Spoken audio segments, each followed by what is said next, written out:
Bonjour et bienvenue sur Madame Récré en français. Finalement, il y a une petite lueur d'espoir pour Peppa. Voyons voir si elle va sortir du cachot.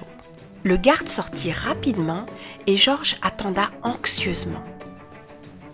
Il vit le garde revenir seul. « Votre Altesse, l'assistante est introuvable.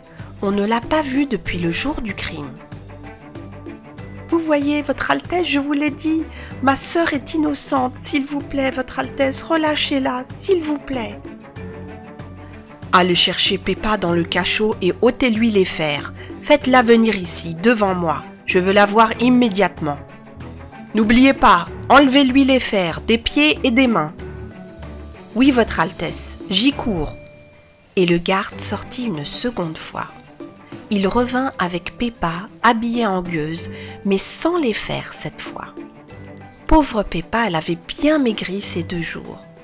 Elle remercia son Altesse de sa générosité et expliqua qu'elle était absolument innocente du crime dont on l'accusait. « On le sait, Peppa, ton innocence est prouvée, ça y est, tu es libre, Peppa !» Peppa fit une grande révérence au roi et à la reine, et son frère Georges en fit de même. Elle alla ensuite vers son frère pour l'embrasser. « Vous pouvez disposer, dit le roi. » Et ils partirent tous les deux, en le remerciant une dernière fois. Le messager du roi était sur la place publique pour annoncer la nouvelle du jour. Il déroula son parchemin et cria « Au nom de son Altesse royale, Peppa Pig, accusée de sorcellerie, a été relâchée ce matin en liberté provisoire. Vous la verrez très bientôt sur la place publique. Je répète, Peppa Pig en liberté provisoire. Car il n'existe pas suffisamment de preuves contre elle. Merci de votre attention au nom du roi.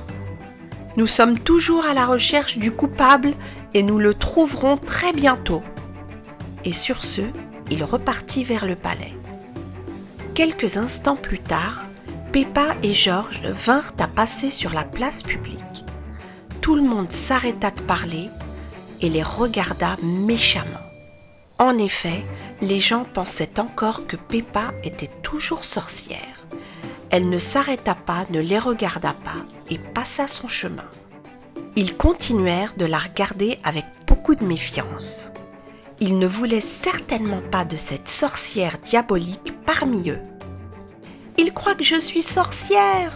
Mais ne t'inquiète pas, ne fais pas attention à eux. Ils sont bêtes, ils ne réfléchissent même pas. Oui, mais quand même, ils me montrent du doigt. On dirait que je suis un monstre pour eux. Je vais aller faire un petit tour, Georges, j'ai besoin d'être seule. » Georges regarda sa sœur partir avec beaucoup de tristesse. La pauvre, cette histoire lui avait causé beaucoup de problèmes. Pensez-vous que finalement, au bout du compte, Peppa réussira à prouver son innocence aux yeux de tout le village? Merci et à très bientôt sur Madame Récré.